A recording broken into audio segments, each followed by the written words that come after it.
Hello, everyone. Hello, and welcome to Cap to Reveal. My name is Piotr. I'm here with my co-host Ricky. Hey, Ricky. Hey, hey everybody, happy Friday. It's Friday, finally. I like Mondays as well, to be honest. I think Mondays are better. Oh, Fridays are overrated. Seriously. what? Not when you've got my week was terrible. It was just overwhelming. It wasn't terrible, but it was me sitting in front of a computer over 12 hours a day. I didn't get out of the house until yesterday. So today is I'll get out of the house today again, but it's just been Good. overwhelmed with work and other Fingers things. crossed. Yeah, fingers I crossed, mean, for sure. to get out, at least for a 5 minutes walk or To, something like that. to Still see the something. sun on your face. Yeah, I mean, the other Yeah. times that I would get out, it was just to like run an errand, which is nothing. Yeah, I mean, which it is is nothing. not. I get it. I mean, Yeah. not a walk or something, just to, absorb the sunlight Yeah. to get some VD going on in your blood. Yeah, that's right, vitamin D. Okay, so I think today we'll talk about something that we've mentioned last time, which is Harry Potter TV series. But before we get to it and some other things like the question we got from Erwann, one of our listeners, I want to congratulate Alex on winning Taco Bell Film Festival. Ricky, Yeah. you've seen the film that he has won with. So Yeah. So if you've watched and listened to our podcast, we had Alex Familian on a while ago, and he edited the movie, the short film, and the feature film Appendage, which was on Hulu. And so we follow him on the Instagram, and so I noticed that he was submitting to the Taco Bell Film Fest, which, if you don't know, Taco Bell has a film fest. That sentence probably nobody ever would have thought that even hear or say, but it's true. And Alex Familian has won it with his short film Backrooms Vacation, which if you end up seeing it, it's completely bizarre. It's 4 minutes long, and he essentially made it in Unreal Engine. So it was his attempt at learning Unreal Engine and just like coming up with something wacky. Him and his wife came up with the idea, and they just put it together. Yeah. That's so cool. Yeah. It's so cool. I need to see it. I'll message Yeah. Alex. It's ridiculous. It's so ridiculous, but it's bizarre, and it has kind of like a feel of like a horror film and the movie Us, because it's whatever, and then Oh. it kind of just goes.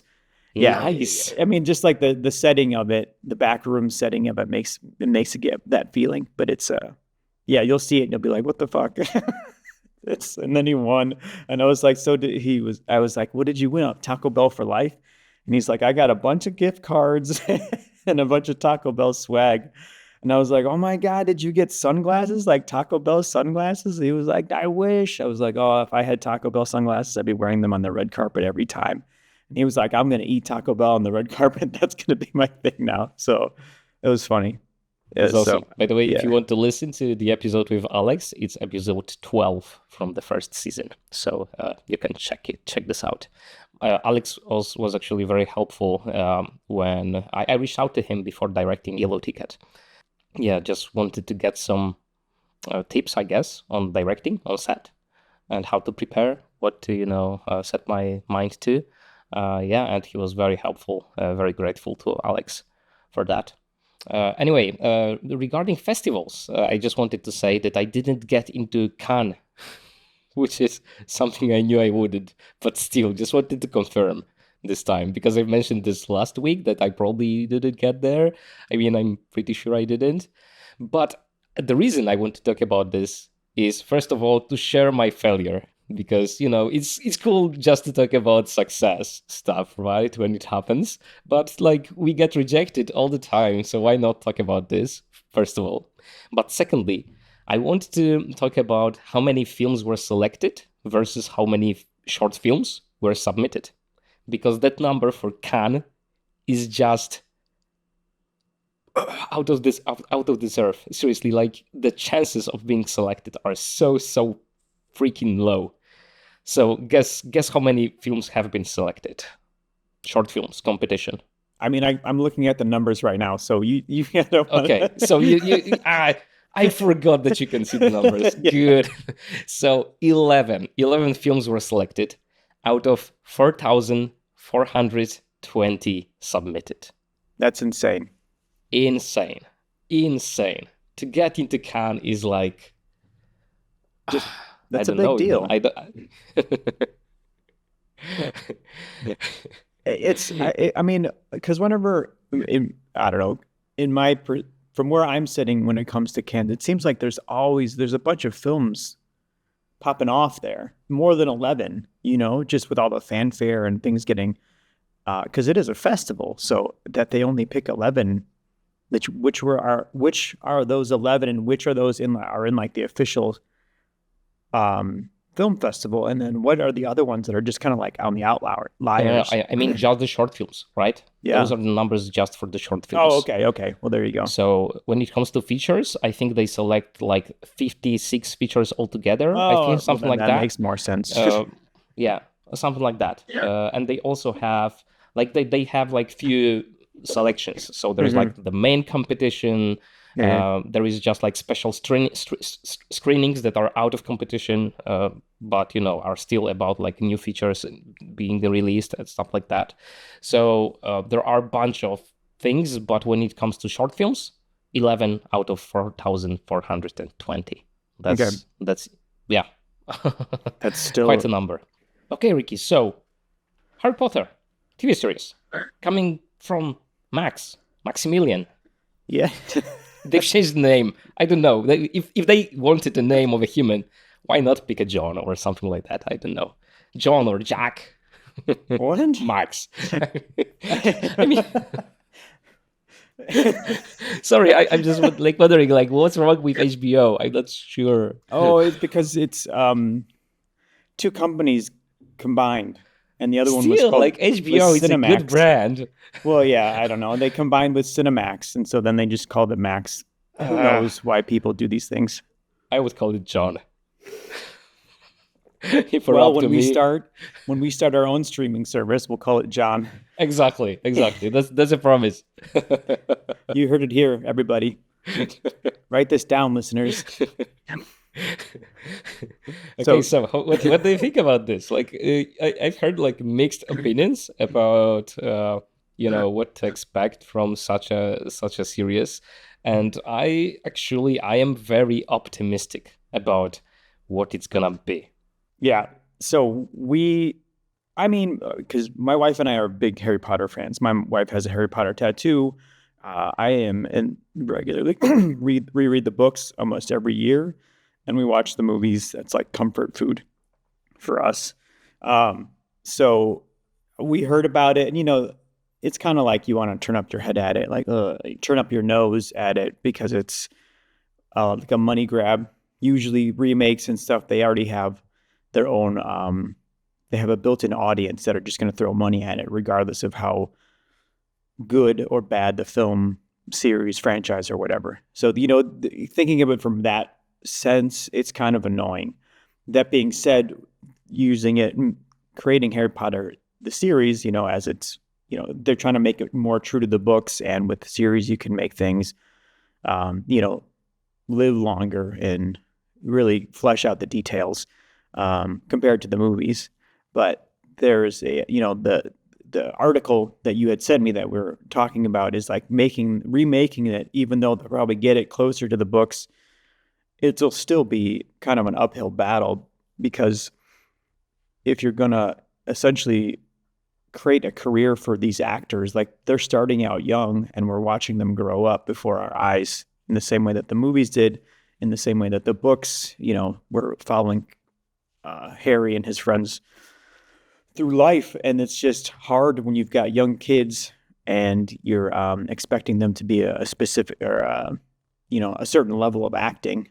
And so, those first two movies, Chamber of Secrets and The Sorcerer's Stone, are kind of terrible, and it's just the way it is. And to be honest, my wife and I, whenever we watch them, it's very rare that we watch the first two movies. We always start with Prisoner of Azkaban, and we go from there. So I think that, there's that struggle with the consistency. Yeah, my wife read the books as an adult, and she didn't read them as a kid. And we wanted to watch the movies once she finished all of the books. And we started with the first one. We turned it off in the middle, and we didn't watch it again. Yeah. None of them. I mean, I've seen all of them, right? But my wife didn't. The reason is, yeah, the acting is terrible in those first two. But I actually disagree with that article, and I think that the series is very promising. First of all, it's coming from, let me call it HBO. HBO, okay? I mean, I'm not calling it That's HBO fine. Yeah, that's fine. because, like, HBO usually stands for quality. At least that's what it always was in my mind. HBO equals quality, and I think they will not disappoint. And the premise is that we will get one book into one season of the series, Right. and I'm pretty sure if I would write a show like this, I wouldn't just focus on the book. I wouldn't just follow, like, chapter 1, chapter 2, chapter 3, chapter 4, and go on like that. And I don't think that they're gonna do it either. I think if you turn it into a series, something that's already actually like a feature film, then you get a lot of playground to play on, right? Because you can actually mix like different timelines, and you can even different books. I think you can mix even different books without like mixing them. For example, there is this. Correct me if I'm wrong, but we meet the creator of the Philosopher's Stone in later books, right? No, No, he doesn't. He doesn't come back. Nicholas Flamel is the guy who has the Philosopher's Stone. He is mentioned in the first book, and he might be mentioned later on, but he doesn't ever show up in the books as a character. They have him in the movies of what's it called? The new movies. Oh my gosh! Help me out here with the oh my God, the monsters. Okay. Yeah, So I yeah. mixed this up. Okay, yeah. He's in I my get God. it. Fantastic Beasts. Yeah, Fantastic Beasts. He comes up in that, but he doesn't come up in the books. Okay, so that's my bad. That's how I don't know. I somehow merged Harry Potter and Fantastic Beasts together in my head. I get it, yeah, but still, like you get the chance, for example, right? Because they talk about Dumbledore knowing Flamel and stuff like that in the first book. So you could open, theoretically, right? You could open the show on Dumbledore and Flamel and their story, and you could add to it. And I'm pretty sure that if they want J.K. Rowling to help out with the writing, and I think they will, then I'm pretty sure she will use it as an occasion to actually like go a little bit deeper and add some bits to the stories that we know from the book. So I don't think it will be like one-to-one copy of the books to like a screenplay format. I think it will be an opportunity to extend and to build on top of it. And that's what excites me. I think there is an opportunity and the way to make a Harry Potter series, but like giving a lot of screen time to other actors and other characters instead of just Harry Potter, right? I mean, when I was younger and this would have come out, I would have been pissed. I'd been like, "What are they doing? They're people, and they're over dramatic. They ruined my childhood." We didn't read the books when we were kids. We read them as adults as well. So at a certain point, I think the movies are the movies, the books are the books, and this will be the series. And I think that I agree with you. Like I acknowledge that having young actors are not going to give you the performances of an older actor. And not to say that there aren't exceptions. Stranger Things was brought up in that article, and I would agree with that. Exactly. And I think that the series will be the series, but it's not going to get as in depth as the books will be. And I agree that they could probably bring in some other characters that we'll actually see rather than them just being like lines on a page or that don't even come into the movies. I think it's going to be a mix of that where you'll have like if the books are 100% and the movies were 50%, then the series will probably be 75% or higher of, of that story. But yeah, but in my opinion, it will be 75 plus 10% we didn't get from any of these. Seriously, that's true. my prediction. Yeah, I mean, the other thing, the one thing that also stands out to me is that, like, they kind of mentioned it in the article about Harry Potter movies, about Harry Potter as a character, like he's not as snarky as he is in the books, and like in the books, these are very flawed characters. Like there is no, from when I read it, there was never a time where I was like, where you're like rooting for Harry the entire time or Ron the entire time or Hermione. Like everybody gets shitty and you're like, fuck Harry, fuck this dude. So like everybody's really flawed. So I'm curious as to how they're going to do that because, there are points where you're in the ride, so you know eventually what's going to happen and stuff. But there are times where you're just like, I hope this happens to Harry because fuck, he needs to get slapped in the face because he's being a dick right now, or he's, Yes. why isn't Hermione listening to Harry? He knows what he's talking about, and everybody's got these flawed aspects of it. So that's going to be, making characters that people are in love with, but portraying them as like real people, as real flawed characters. I'm curious to see how that's going to turn out. But I mean, that world is just so deep and so cool. So I'll watch it. Yeah, TV series actually gives an opportunity to do this kind of stuff. I'm not sure if they could even do it in a feature, because a feature, like, again, like 2 hours, you can't lose the viewer in between. But because if you can't lose the viewer in the TV series either, but you can refocus on a different character for a while and to see their perspective. I don't think you could do it in a feature when adapting a full book into a film. I'm not sure, but in the TV series you can do it. I think you can have an episode focus on the perspective of Ron's perspective, right? Rather than Harry, for example. You could have those when you actually think for one episode, you think like, okay, Harry is like, I don't know, out of his mind over here or whatever, right? You could play with those aspects, I think, which is something you couldn't do in a feature. So yeah, I'm excited about this. I really am.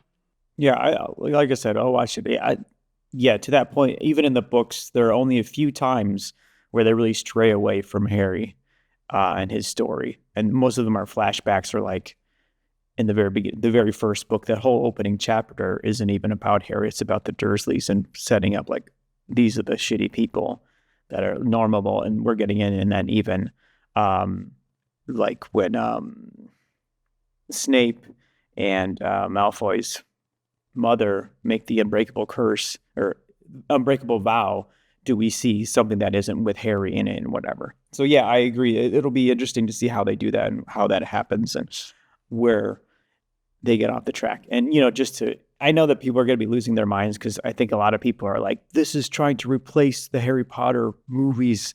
Yeah. It's not trying to replace. I don't think they would do it. They wouldn't kind of.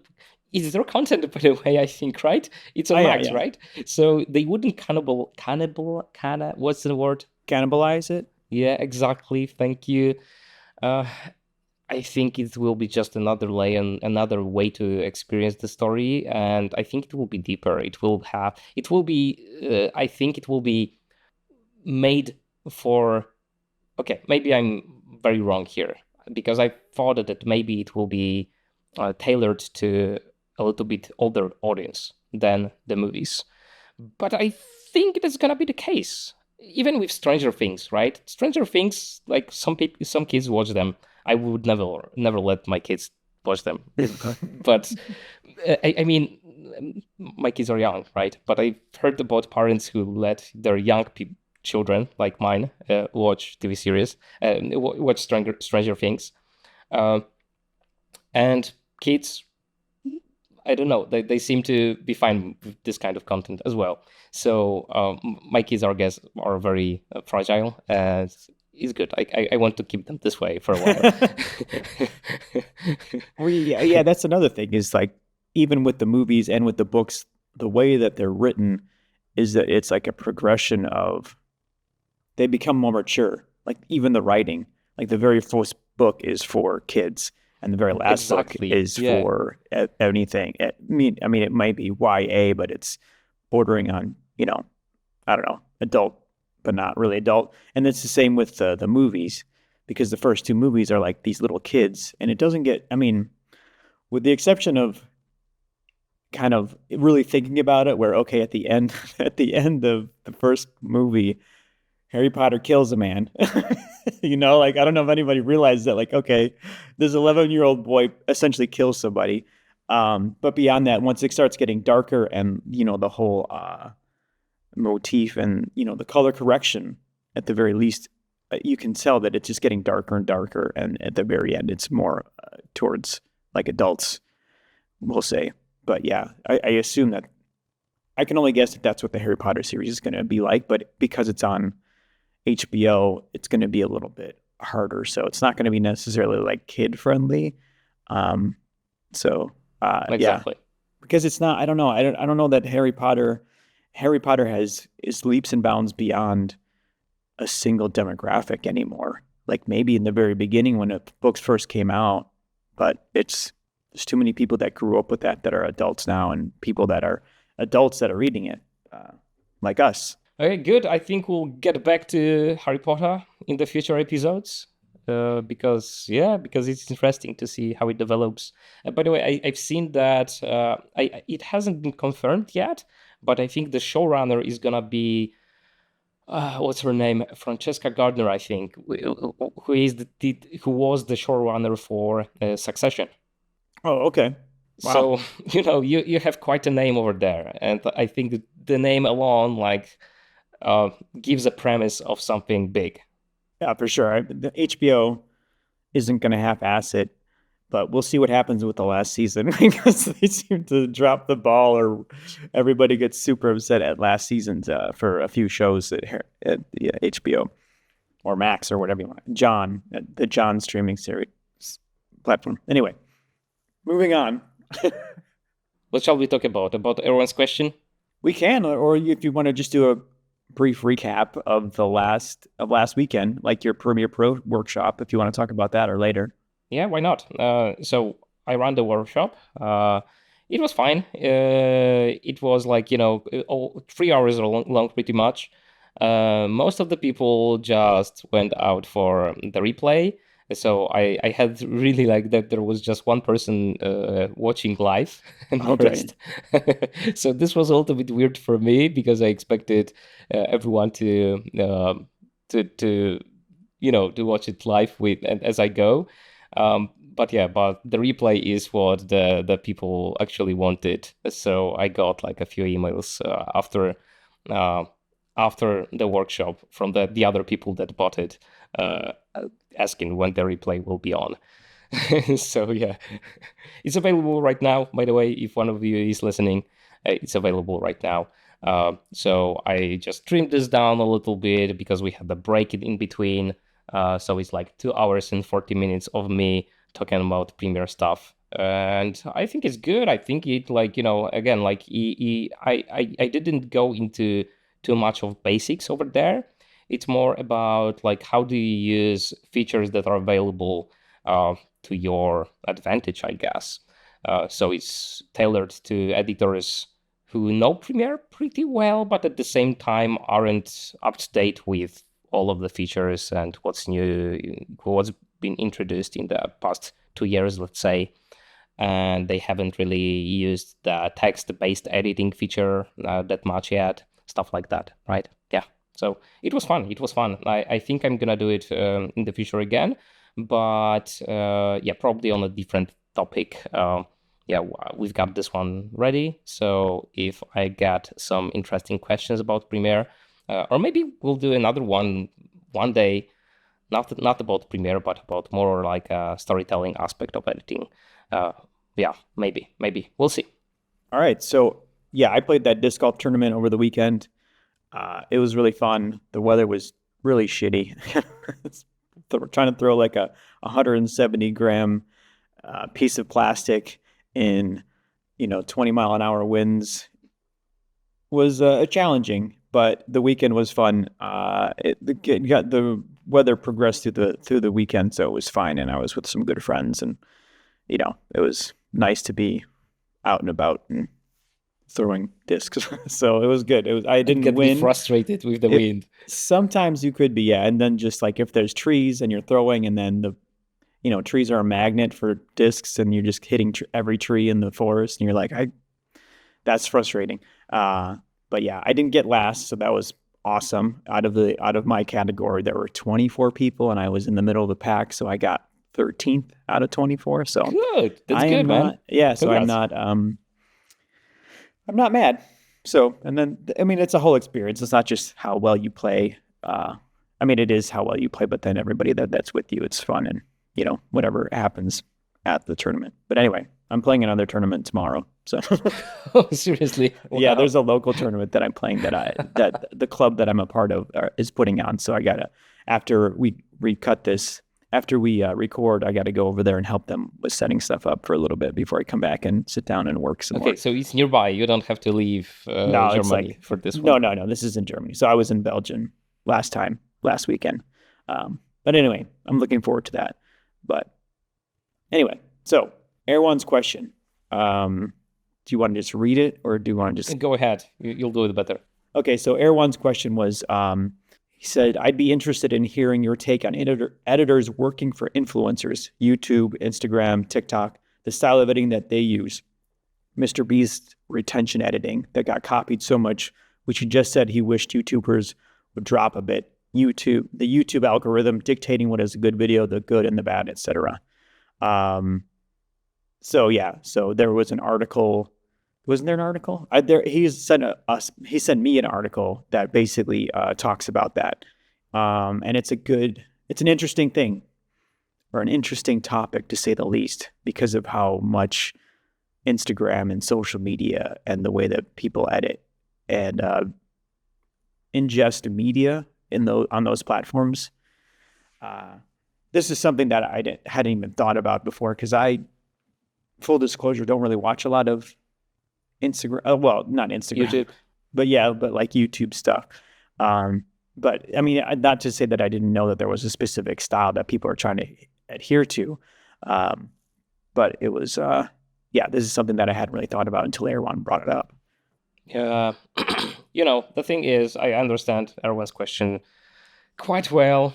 YouTube is about the retention these days. I mean, not only because there is like how satisfied you are, how happy you are after watching a certain video and stuff like that. That's something that they are actually measuring as well. You get those polls sometimes where you rate a video from satisfied, this or whatever, but you rate them on a spectrum. And this gives another signal to Premiere, to YouTube. But in general, the higher the watch time, the better retention, the more successful the video will be.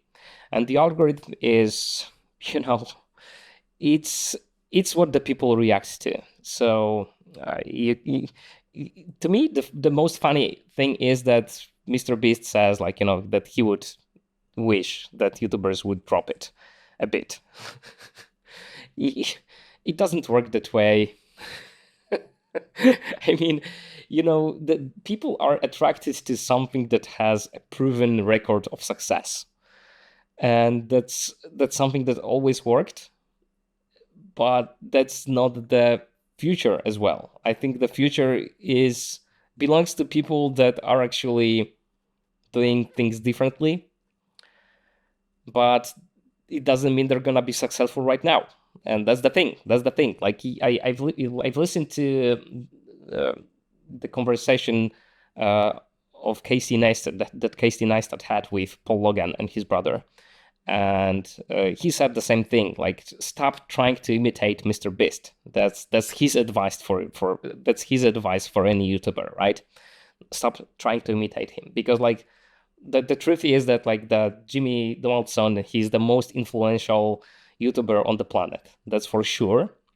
He had like the biggest influence of how we watch YouTube these days and what YouTube is these days, I think, even bigger than Casey Neistat. But he made like a huge business out of YouTube, basically. This production level of his videos is insane, and that's actually the direction that YouTube seems to go to, where you have creators who spend like millions of dollars to shoot a video,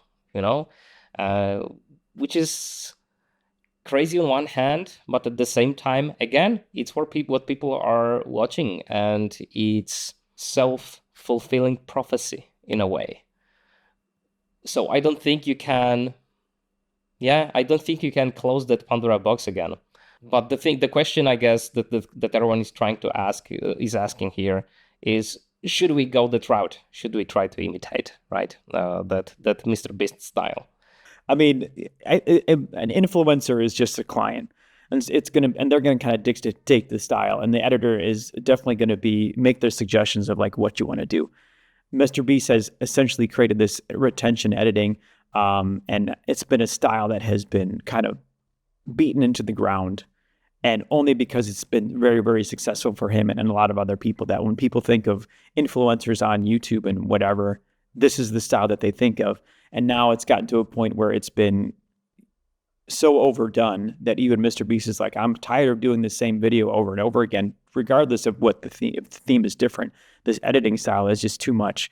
And so now the article that Erwann sent me that he was talking about, that he had in mind, is a Washington Post article that we'll try to post it if I can find the article again. But essentially, it was stating that there are a lot of other influencers on level with Mr. Beast that are starting to do just long videos with no editing in it, and they're getting just as good or even better views on these new videos that they're posting and stuff. Now, to your point, like once the Pandora's box is open, then everybody is going to be doing that because they see the success and they can get easy success with that.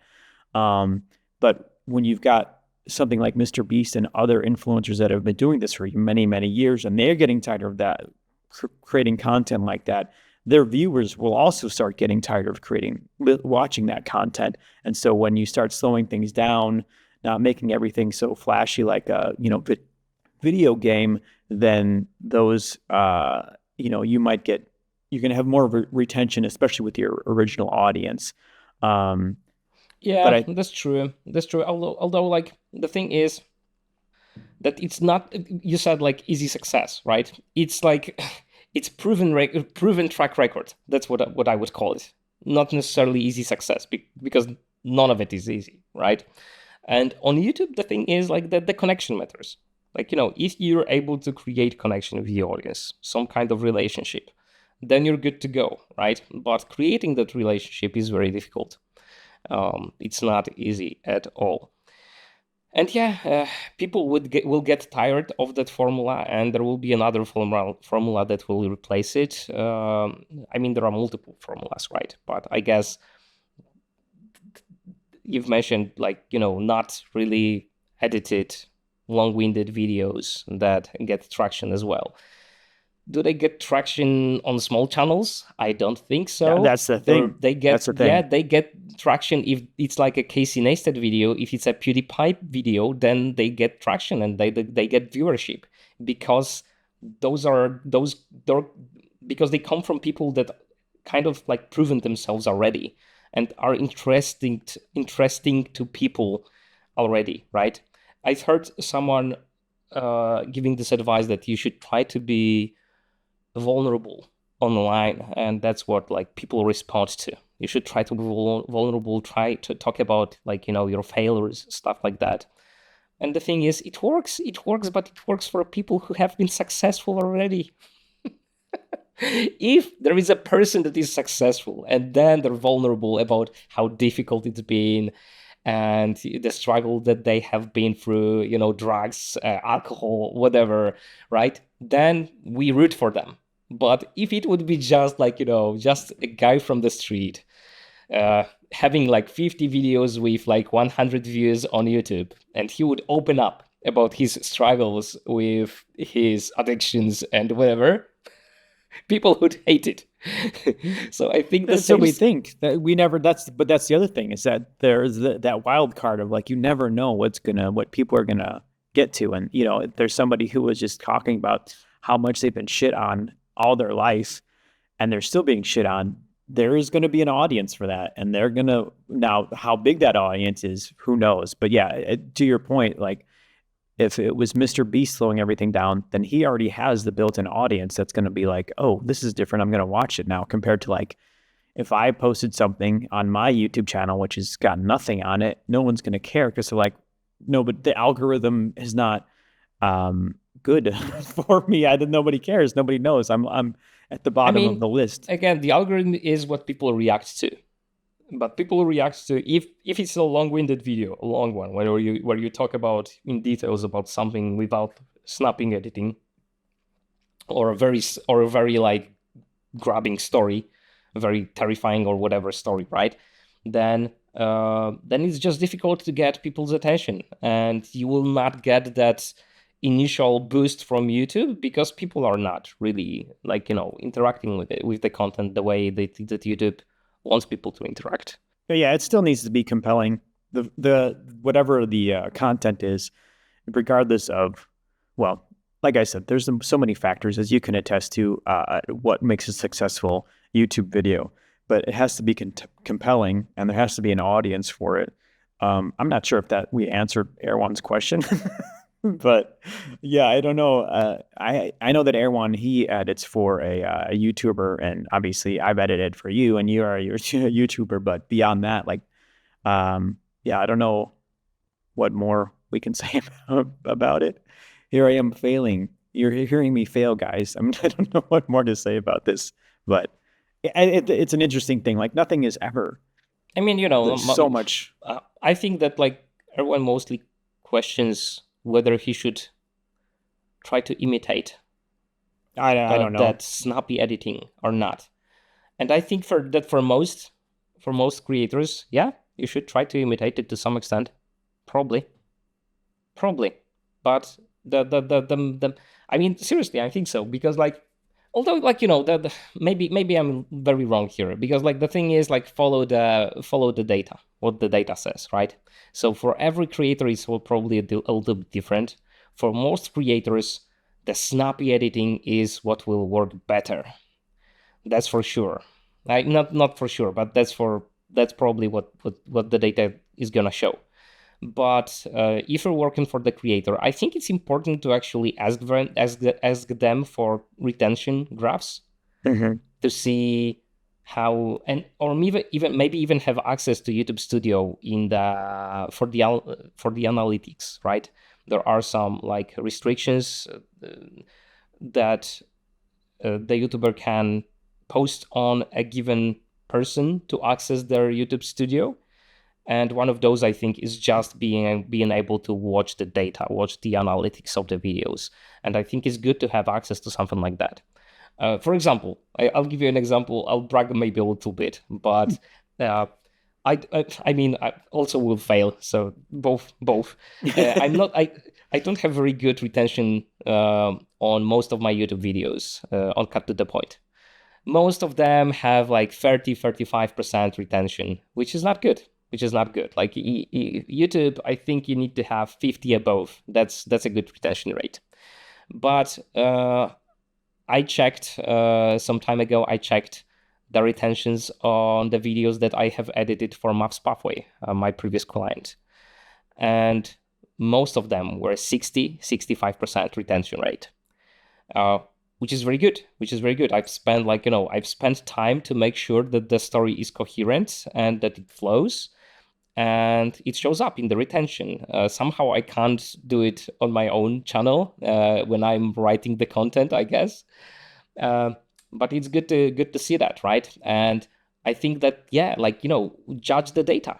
If you edit 2 different videos, or you make a change in the way you approach the opening, or you think differently about re-engaging throughout. Compare the two. Try to find like two similar videos that have different editing for your client, right? Compare the two, see which one works better, and then go with that. I think that's probably the best thing you can do. That's also the advice that I've heard from many YouTube gurus, I guess. Follow the data, what the data says, right? Yeah, it's not easy. It's not easy to do it. It's also very difficult to find videos that are comparable, because very often like videos are so different from one another that you can't really compare them. But if you can, you should probably test these things and then go with whatever works. Unless, of course, because there is always but to something, right? Unless the main goal is not the viewership, because sometimes it's not, right? There are creators that would care much more about creating two very good relationships via the video they're posting rather than 10,000 views. And not really, and the viewership that is like, good, but at the same time not very good. They're not creating that relationship. So I guess, it depends. It always depends. What's the goal of the channel? What's the business, so to speak, right? What they're after, what the creator of the channel is after. And then judging if that snappy editing or maybe a slower one is actually contributing to that success. So as always, you have to, I guess, define what the success for a given creator is. Maybe that's even a question that we could add to, the list of questions you should ask your client. How do you define success, right? Because then you can make decisions based on the answers, right? And that's something that we do all the time in the editing room, right? We ask ourselves the questions, and we make decisions based on the answers we give ourselves. So yeah, I think that's my take on it. That's my take on it, Erwann. I'm not sure if it's helpful, but I hope it is. Yeah, I think that. Yeah, I just quickly, I'll try to mention, but even as being an editor and not necessarily, I'm curious as to how much, because he's an editor of YouTube videos as well as you are. I mean, you are also like, the difference is Erwann is working for a YouTuber, whereas you are the YouTuber doing your own work. And I'm curious as to know how much the Erwann's boss is being like, this is what we need to do for this edit, rather than like, here's the footage, make it compelling. And I think based off of the article, there's a specific formula of these retention editing that's like cut every 1.5 seconds, cut every 1.8 seconds, where there's like, it's very straightforward. Yeah. To the point. Where that's like re-engage, to the point, and yeah. And to a certain point, like once you get into that, for lack of a better term, like pattern or whatever that technique, then editing videos, regardless of the theme or whatever it is, kind of becomes easy. Or just because, okay, I know what I need to do here, and I'll sit down.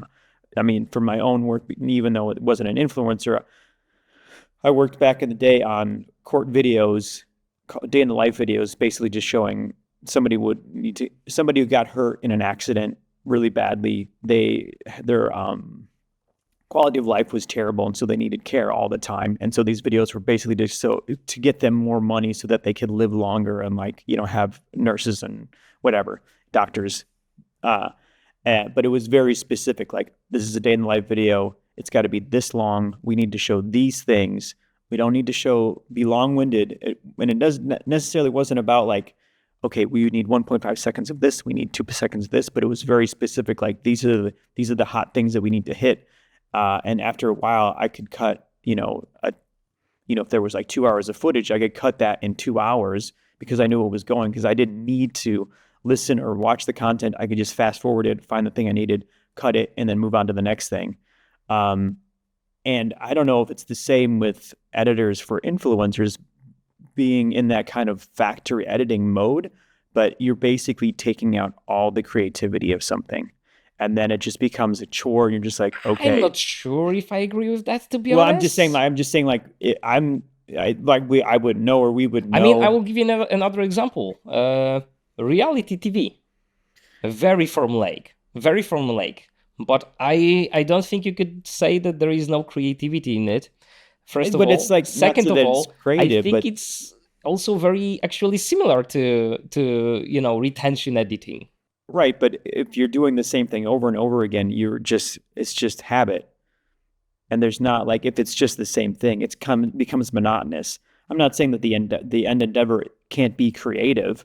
Given what I was working on, there didn't need to be creative. It was just very utilitarian. Like, this is what we need, give it to us. There were no bells and whistles. It was just like, this is what you need to talk about. Compared to, like, obviously with an influencer's video, it's much more creative. I'm saying in the sense of what you're doing, what you're working on, it's like, okay, I'm cutting it this way, and this is the way that it needs to be cut. It's not creating something from new.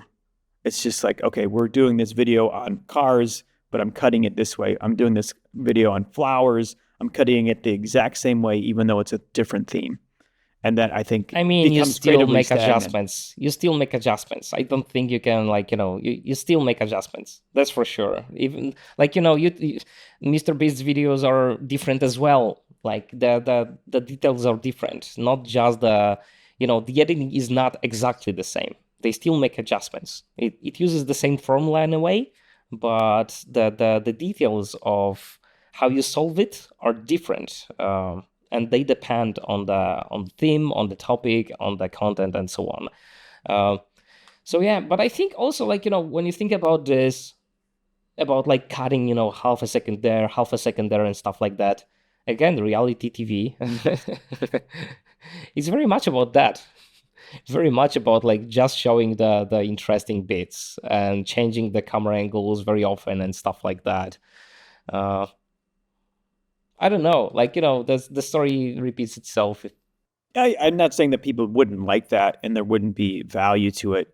But I feel like after a certain time, you kind of get tired of working on that stuff, or else, That's for for my sure. own thing, it's like I work on so many different videos or so much different style of video, whether it be awareness video, corporate commercials, films at this point. And I like it that way. I'm not just specifically I know working what on. you mean. So I like it this way as well.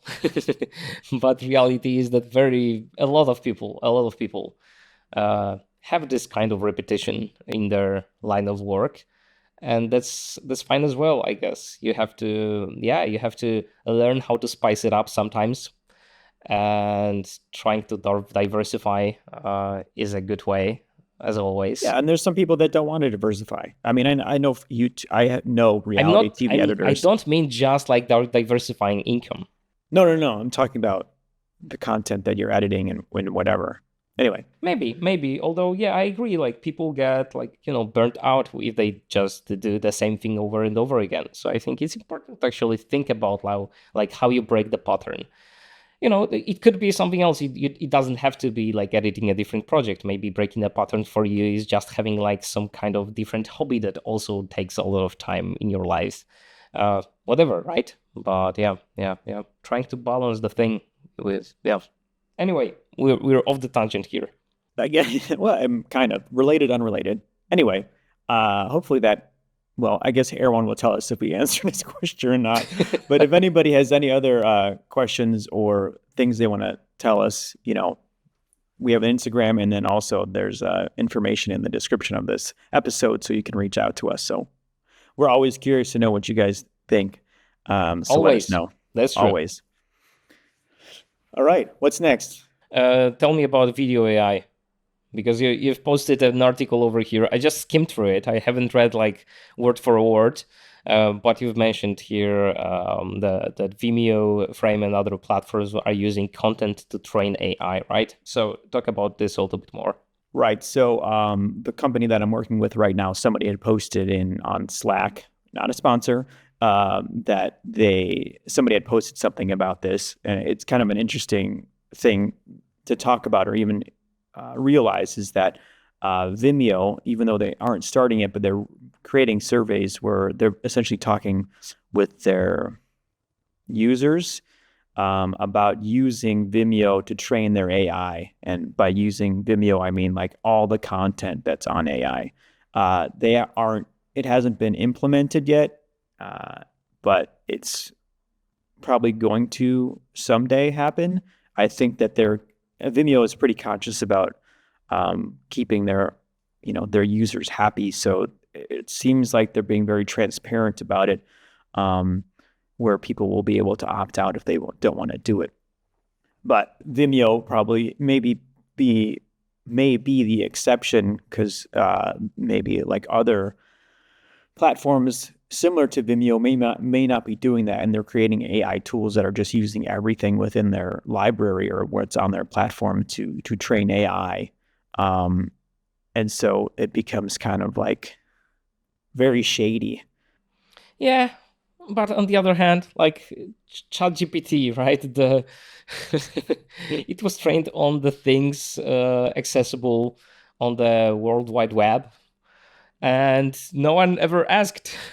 But that's also a platform that is out in the world. That's not something. I mean, obviously you're paying to plug into it, but it's not something that you're paying to be like, I'm putting all of my content on there because I want to specifically put it on this thing. Even though, I mean, that's arguable too, but there's a difference in it where it's like, okay, I want this up there, but it becomes like that copyright argument of like, okay, this is work that you guys are taking advantage of and not telling me that you're doing it, and I'm not getting any credit for it, whether it be monetarily or otherwise.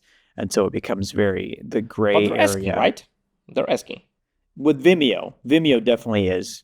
I don't know about other things. I mean, who knows with these things, but but that was kind of the thing that I thought was interesting, or kind of like, oh, great, something else about AI that, can become nefarious in another Pandora's box where everybody's like, this is a great idea, and then it ruins everyone's lives.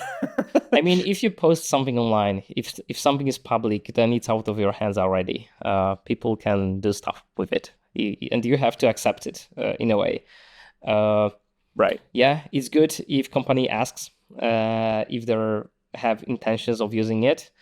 I bet that in that AI training era that we're in, there will be, and there is, and there was a lot of situations where they didn't ask and they used stuff that was available publicly to train the models.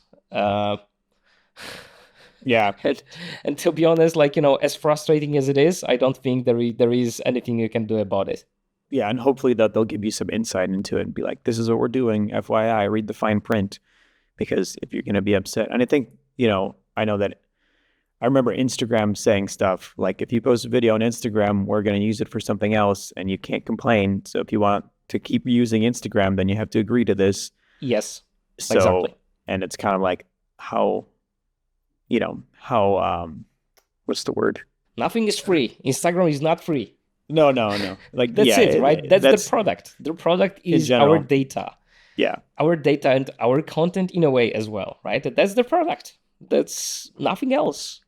So yeah, it's kind of like the if you see something on TV that you don't like, just turn it off. If you don't want to be a part of it, you can just not be a part of it. It's not, and I don't exactly, think... which doesn't mean it's not going to affect your life, because the way world works right now is that it will affect your life. Everything affects your life. If you're not on YouTube, on Facebook or whatever, yes, you're not contributing to that, but it doesn't mean that the stuff that is over there, people that are over there, aren't affecting your life as well, in a way. And yeah, I don't think there is just a way of dealing with this stuff other than just to accept it. Which kind of sucks. Which kind of sucks. It is what it is. Yeah, and hopefully things won't be so nefarious. Yeah, I bet that like in 10 years we'll have a lot of TV series that are nostalgic about the times where we have it these days. Yeah, we'll see. The nostalgic aspect of TV shows that are pre-social media era is a real thing, I think. Well, it's happening right now. Like all these things that are coming out from the 80s right now, that's and for sure. the 70s. Yeah, exactly. And I think it's because a lot of the people that are writing that grew up in that time and they remember like, oh, remember when it was just here when we didn't have a cell phone or a beeper or people weren't so whatever. But anyway, so and that's it will be something the that, same for the pre-AI era as well. We'll have TV shows that will be nostalgic about this. Remember where you just couldn't write a prompt and get something out of AI tool? Remember that time? It was so awesome. yeah. Oh man, we're fucked. Anyway, moving on. So yeah, I don't know. Think about that. That's something to heads up everybody, just so you know. I've seen one of your favorite movies.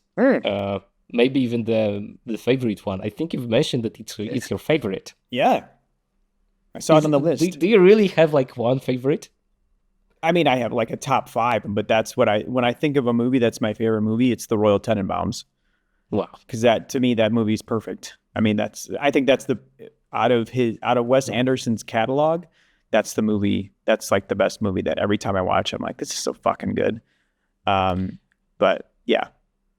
And you watched it, and I watched it. I liked it, but I'm not sure if I would call it the best Wes Anderson's movie. Okay. I think I like Fantastic Mr. Fox better. Okay. I mean, that is also a great. That's also a great movie. Yeah. But I'm curious, like, what makes it so special to you, the Royal Tenenbaums? I think when I saw that film, I think that was the first Wes Anderson movie that I saw, because I maybe saw it at the same, because I didn't see Rushmore, and I honestly still haven't seen his first movie, which I just blanked on it anyway.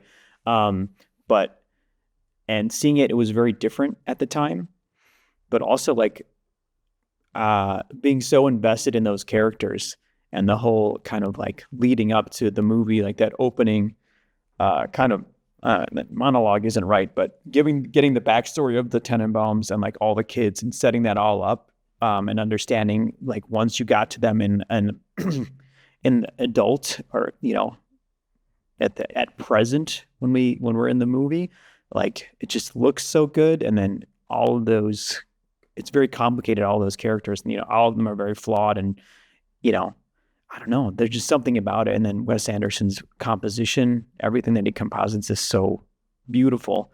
So I don't know, it was just so different than what I had seen before, and I still love it. It just still is so good. This makes sense. Yeah, definitely one of the top. That's for sure. Yeah. I'm glad I caught up with it. Yeah, I think that it's just like the pacing of it. There's never a time, for me, in watching that movie, there's never a time, even when I first saw it, where it was like, okay, let's move on. It doesn't slow down. It doesn't slow down. It's not like the pacing isn't retention insane. Editing all the way. Yeah, but it's like also like not, it moves in such a way where you're retaining it and you're moving on. You're completely not enamored. I can't think of the word, but you're invested immersed. in it. Yeah, I get it. Yeah, I get it. I totally agree. And to the point where it's like the pacing is perfect, pretty much. I agree with that. Like, you learn about everything you need to learn in the time that it takes to learn it. In a way, right? It's not too slow, it's not too fast. Wes Anderson's use of song and slow motion and like is so good. Like I've heard that the music, I've noticed it as well. Yeah. The music choices here are great. Yeah, and I've heard that he writes his scripts with songs in mind. Like they're not like, oh, well, maybe we'll use this. It's like, okay, we're going to use this song. I wrote the Ramones song that we're going to use for this section, and that's going to go in there, which is pretty awesome. So Quentin Tarantino, I think, is the same for him. Oh yeah, probably very deliberate writers. Yeah. By the way, have you ever read one of Wes Anderson's scripts?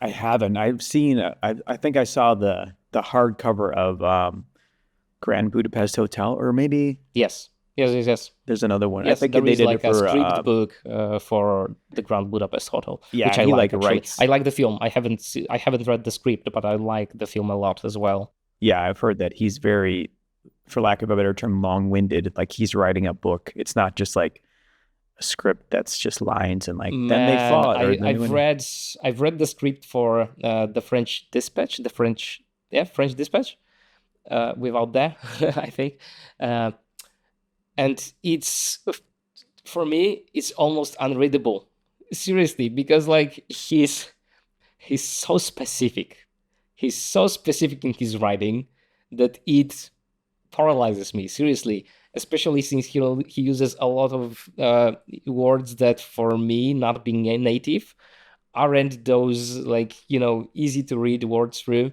So yeah, like very difficult script to read for me. I'm not sure if it's for if this is if it's so bad in a way, quote unquote, uh, for all of his movies, for all of his scripts.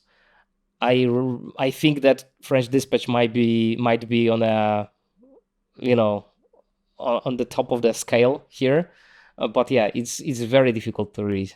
Yeah, yeah, yeah, it's very seriously, specific. like so detailed. Like he describes everything, like the color of whatever, and the texture of the thing that they use in the scene or whatever. Everything is described. Everything. Yeah, I wonder if that's just because he's in the same way that, yeah, probably just that's just his own idiosyncratic method of working, but he's also the director and he's thinking of everything. Yes, and so he's writing it in his script. And I haven't read Quentin Tarantino's scripts, but I assume that his are more as specific. No, as they're not as maybe. specific. I'm sure they're not as specific. I haven't read his scripts either, but I'm sure they're not. Like I've read, for example, I read Parasite, John Boon-ho, right, script, and it's still writer director, right, and it's like a normal screenplay. But Wes Anderson's is like completely different, like where you get like 2 pages of just scene description without any dialogue. Like 2 pages straight, right?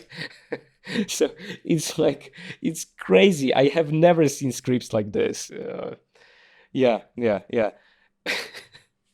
So I'm not sure. I'm like 99% sure that Quentin Tarantino is not describing things as meticulously as Wes Anderson is, and I don't think that many writers are, which is his style. That's his style. That's the way he does things. Good, I guess. Yeah, but Parasite script. I was curious when I watched this film. I was curious about what's different from the script, because often like films are different than scripts, right? And in here, it's almost 1-to-1. Like, and I guess this is the proof of the vision and the strong storytelling skills that you can't edit things out of it. Basically, there are like in Parasite, there are like 2 micro scenes, or maybe not even micro scenes. I think just moments or something like that. A few moments basically that they cut out of the script. That they didn't use in the film, but just a few. Like probably if you would sum it up, it would be like 1 minute of running time or something like that. So pretty much next to nothing, right? Yeah, very, very close to the script. That's crazy, because most scripts don't always make it to the stage or to the screen. So yeah, to hear about that, but also to prove that making movies there isn't kind of a wrong way to write a movie, or to everybody has their own style and sees success in it. Yeah, although. But yeah. I mean, if you're able to pull it off, then you're able to pull it off. Then the format doesn't matter that much, and how you write doesn't matter that much. If the story is strong and you're able to pull it off, and people eventually like it, then whatever, right? Do your thing. Well, yeah, I think that successfully making a movie is different than having a successful movie. Yeah, exactly. So, but Anyway, But if the two things correlate, then and if you have a weird writing style, then just keep doing it. Truth.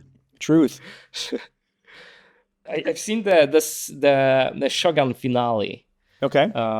which I liked a lot. So for anyone listening who has seen Shogun as well, you know what I'm talking about. If you haven't seen Shogun, then I strongly recommend it. Not sponsored by FX.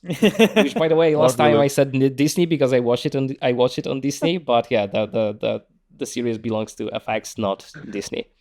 Anyway, it's quite a series. Did they set it up for a second season, or is it just No. Okay. I hope so, but I'm like 99 point pretty much sure. I'm sure that they're not, because like it's not a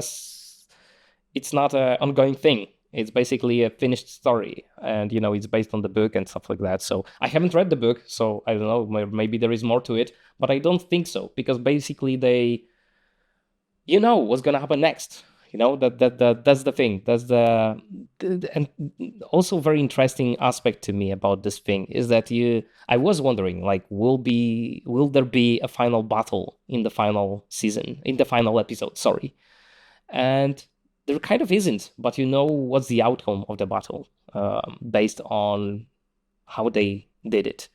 But it's mostly just about it's mostly people talking about stuff, and I tend to like it. It's my thing, where if there is like a dialogue that is very dramatic, and you there is a lot of tension in the dialogue, then it's kind of my thing. I like it, and there is this aspect to it.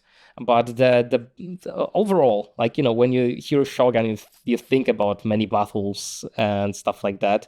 There isn't many battles in that TV show. There is just a few, seriously, just a few fights, just a few battles, more like fights actually than battles.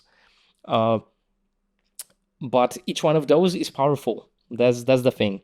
And the best one, or the best of all, is with the female lead character in the second to last season. So freaking good. And I don't know. I think that Japanese people, it's a Japanese American show, so like both, but they know how to write strong female characters. Yeah, seriously. A lot of strong female characters in Japanese cinema, for sure. That's cool. I was asking my wife if she wanted to watch it. I don't think she was very interested, but I can remember when that first came out in the States, and it being kind of like a limited series. And I think that the trailer for Shogun now makes it a little bit more action packed than the way that you're describing it, because it's essentially a drama about people talking about stuff. So, but yeah, I'd still be kind of interested, because how many episodes is it? Just 8 episodes, or is it less than 10, that? 10 episodes. Okay. Yeah. And it's like 45 minutes an episode. More like an hour. Yeah, but some of them are shorter, of course, right? These days, that's how they do it, which I like it. I like it. I mean, imagine like having to cut for TV and having to hit like a 45 minutes mark every time. Or Yeah, that's not possible. And you had like maybe 1 minute of wiggle time just to for the commercial break or whatever. Yeah, man, I'm glad that like most TV is not doing it anymore. Some of them are, of course, but still, most of them will still have much more flexibility to the length of the episodes than what it used to be, I guess. Because before streaming services, everybody had to be in a specific time slot and take into account for commercials and whatever, and what was coming before and after. But yeah, that actress, whose name is Anna Sawai. Yeah. Sawai? She's been in a couple things. She was on she was in that Godzilla series that's on Apple Plus, the Monarch with Kurt Russell. Mm-hmm. She's pretty good in that. There's some writing in that is kind of whatever, but yeah, she's kind of on the up and up, I think. We'll probably see more of her. I've heard actually, because I've listened to the podcast I mentioned last time, right? On the podcast, as I've listened to the official podcast for Shogun. And she mentions in one of the episodes that she was actually very reluctant to that kind of acting that she was required to perform over there for that series, because she kind of didn't know how it's gonna work out, and it was very tense. All of it was very tense, and it seemed to be this kind of heavy thing, and she wasn't really sure how it's gonna come out, right? So she was like, I'm not sure if I like it. But then when she saw the final result and how it all came together in the editing, and actually that was very interesting, because she is the only actress in that podcast that mentions that the editors did such an amazing job of putting it all together. So this was very interesting to hear as well. She acknowledges that performance, sure, one thing, but then the way you put the performance together is very crucial, right? And she said that after seeing the final result, she wants to do nothing else, just stuff like this.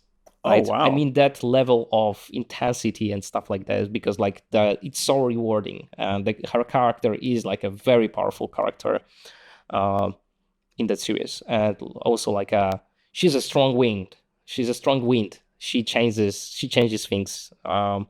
Yeah, she's not the main character of the series, not even the second to main. I think she's the third, but still, I think that the power of her wind is, I don't know. I would say that the strongest.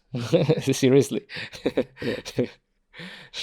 That's cool. Yeah, definitely it's on my list. So hopefully I can get around to it. But yeah, I want to see more. Japanese cinema in general, and then the romance of samurai and Japanese culture is always a big draw for me in the movies that I like to see and watch, regardless of if it's action, which is what I more lean to. But even I need to see the Seven drama. Samurais, which I know is a scene that I haven't seen yet. But that's a movie. That's a great film.